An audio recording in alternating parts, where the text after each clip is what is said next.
Hello friends, नमस्कार। मैं Subrat Kumar PW के इस ऑनलाइन प्लेटफॉर्म पर आप सभी का स्वागत करता हूं, आप सभी का हार्दिक अभिनंदन करता हूं।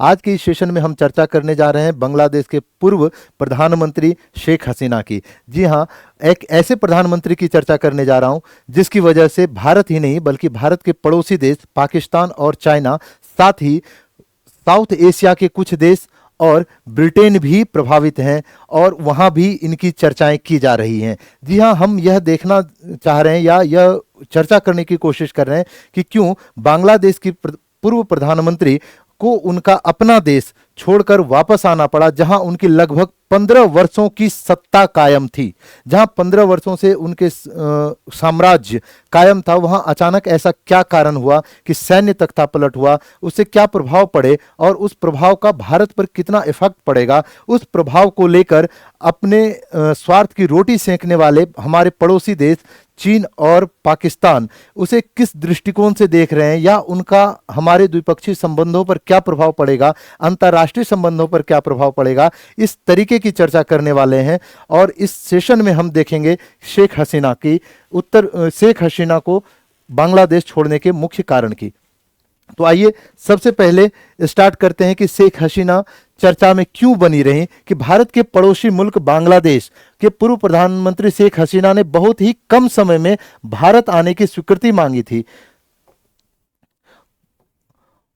और भारत सरकार ने उनका अनुरोध स्वीकार कर उन्हें यहां आने की अनुमति दे दी। ऐसा माना जाता है कि शेख हसीना ब्रिटेन जाने वाली थी, लंदन जाने वाली थी, लेकिन ब्रिटेन सरकार ने उन्हें तत्काल सहमति नहीं दी, स्वीकृति नहीं दी। इसीलिए वह अपने सबसे पसंदीदा मित्र भारत को चुना और भारत आने के लिए उन्होंने तत्काल स्वीकृति मांगी। भारत ने इसे स्वीकृति भी दी और अब वर्तमान में शेख हसीना भारत आ चुकी हैं।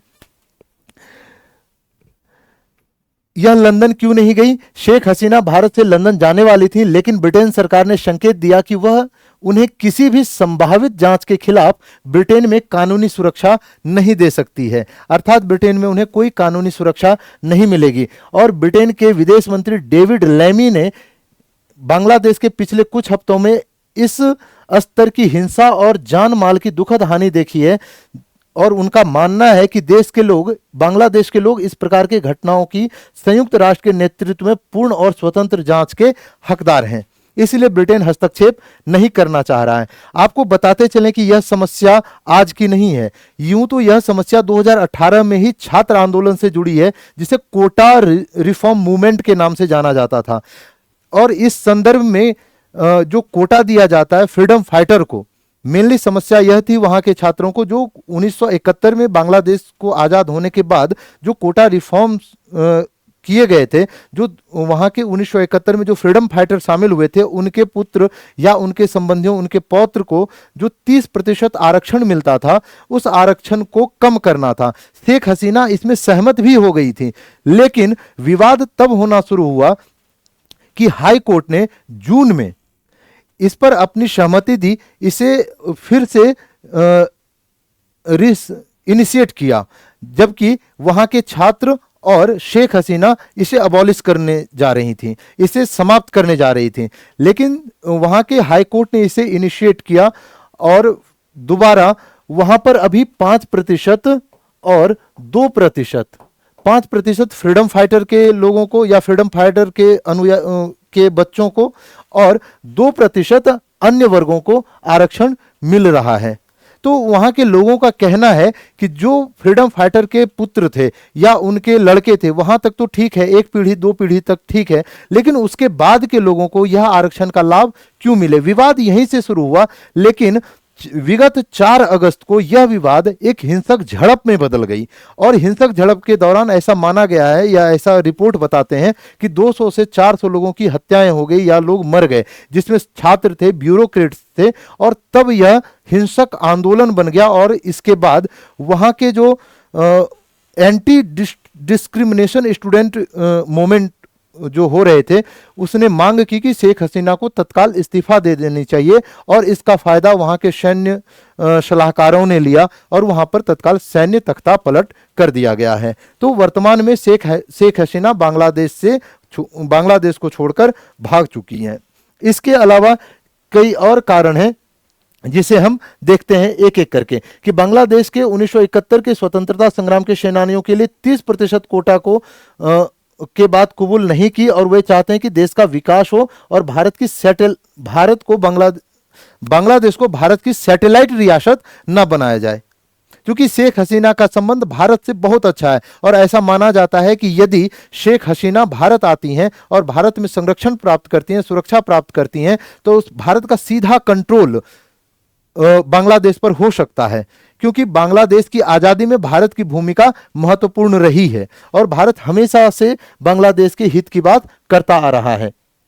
इसके अलावा एक और वहां के आरोपियों का यह कहना है, क्या वहां के विरोधियों का कहना है कि शेख हसीना लगभग 15 वर्षों से शासन में थी, इसलिए वहां पर निष्पक्ष चुनाव नहीं कराया जा रहा था। इसके बाद अभिभाषण में शेख हसीना ने रजाकार शब्द का प्रयोग किया था। रजाकार शब्द ऐसे एक तरीके का अपशब्द है बांग्लादेश के लिए, जिसमें यह कहा जाता है कि वैसे लोग जो पाकिस्तानी आर्मी की मदद करने वाले होते हैं उन्हें रजाकार कहा जा सकता है, या एक तरीके से आप इसे गद्दार कह सकते हैं। तो इस तरीके के अभिभाषण से भी वहां के छात्र या वहां के युवा, वहां के नागरिक जो है दुखी हुए हैं और उन्होंने इनके इस्तीफा की मांग की थी। इसके अलावा किसी लोगों का कहना है कि वहां संविधान में बदलाव की मांग की जा रही है, जिसे शेख हसीना ने स्वीकार नहीं किया था, इसलिए उन्हें विरोध का सामना करना पड़ा। इस कारण से सैन्य तख्तापलट हुआ और कई लोगों का यह भी कहना है कि एक बार हाल ही में शेख हसीना चीन गई थी और चीन के नेता शी जिनपिंग ने उनका अभिवादन ठीक नहीं किया था या उन्हें सम्मान नहीं दिया था, इसलिए वहां के लोगों का मानना है कि चीन से उसके रिश्ते खराब होते जा रहे हैं, मजबूत नहीं है, जिसका द्विपक्षीय संबंधों पर या अंतर्राष्ट्रीय संबंधों पर नकारात्मक प्रभाव पड़ रहा है।